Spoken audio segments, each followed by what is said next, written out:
You lie flat on a cold operating table while bright white lights erase the ceiling above you. Doctors stand around you in blue gowns and sterile gloves. A monitor beeps beside your head in a steady, reassuring rhythm. Anesthesia moves into your veins, your body gets heavy, and in a few seconds, you will feel nothing. You will wake up when it is over. If something goes wrong, there are drugs, machines, and people whose entire job is to keep you alive.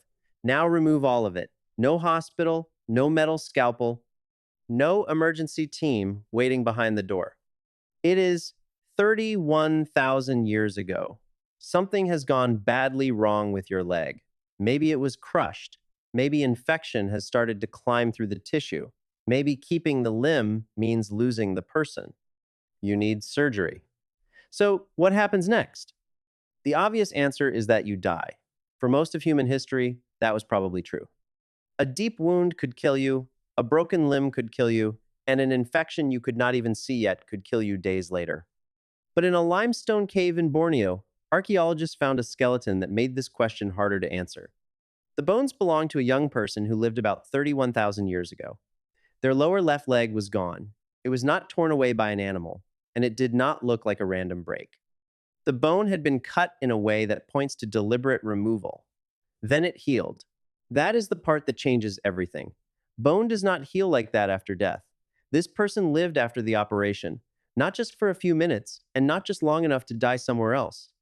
The evidence suggests they survived for years. Someone removed part of their leg, someone kept them alive afterward, and somehow, against almost everything you would expect, it worked.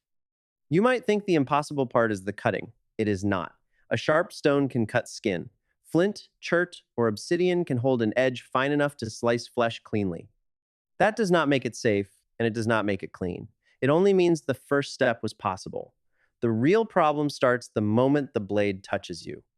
There is no anesthesia, so you feel the cut open your skin. You feel muscle separate. You feel stone scrape against bone. Your body does not understand that this is meant to save you. It only knows that it is being destroyed. You scream, twist, and try to pull away. Your heart races. Your blood pressure can collapse. Shock can kill faster than the wound itself. So this cannot be a quiet procedure. Other people have to hold you down, not gently, but hard enough to keep your body still when every instinct is trying to escape. The person cutting has to move quickly because speed is survival now. Every second gives the body another chance to fail. And surviving the cut still does not mean you survive the surgery. First comes the bleeding. Open the wrong vessel, and a person can die in minutes. There are no clamps, no transfusions, and no surgeon tying off arteries under bright light. They can press hard on the wound. They may have used heat to close tissue. They may have known plants that slowed bleeding, dulled pain, or kept insects away. People who lived in those forests knew their landscape in a way most modern people never will. But knowledge is not a guarantee. A little too deep, a little too slow, too much blood on the ground, and the operation is over. Then comes the quieter danger, infection. There are no antibiotics waiting nearby. There is no sterile gauze sealed in plastic.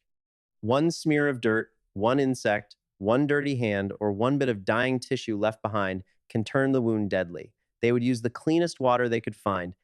They may have used smoke, heat, plant fibers, animal hide, bark, or leaves to cover the wound. They may have changed the wrapping again and again as it soaked through. None of this was modern medicine, but it was not nothing. It was observation, memory, and trial and error passed from one person to another, because forgetting could mean someone died. And even if the bleeding stops, even if the wound closes, even if infection never takes hold, the hardest part may still be ahead. Because now you have one leg, you cannot hunt, you cannot run when something moves in the dark. In a world built on movement, you have become slow. In a world built on strength, you have become expensive. That is the part hidden inside the bones. The surgery was not one moment. It was a long promise. Someone had to bring food and water. Someone had to clean the wound when it looked hopeless. Someone had to keep insects away and watch at night. And when the group moved, someone had to help this person move too. Again and again. For weeks, for months, maybe for years. That cost mattered. Food was not unlimited, energy was not unlimited, and a person who could not hunt or travel changed the burden on everyone around them. Leaving them behind would have been easier. It would have been safer. It would have made practical sense. But the bones suggest the group did something else. This is where ancient surgery becomes stranger than a sharp stone and a missing leg. The tool mattered, the skill mattered, the nerve to make the cut mattered. But surgery could not exist as a single person's trick. It needed a group.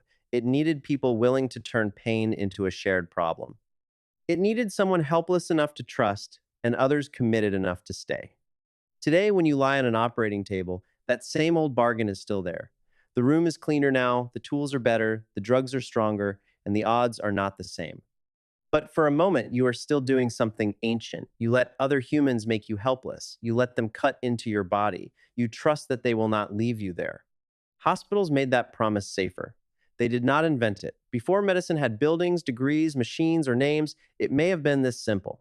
Someone was too hurt to survive alone, and the others stayed.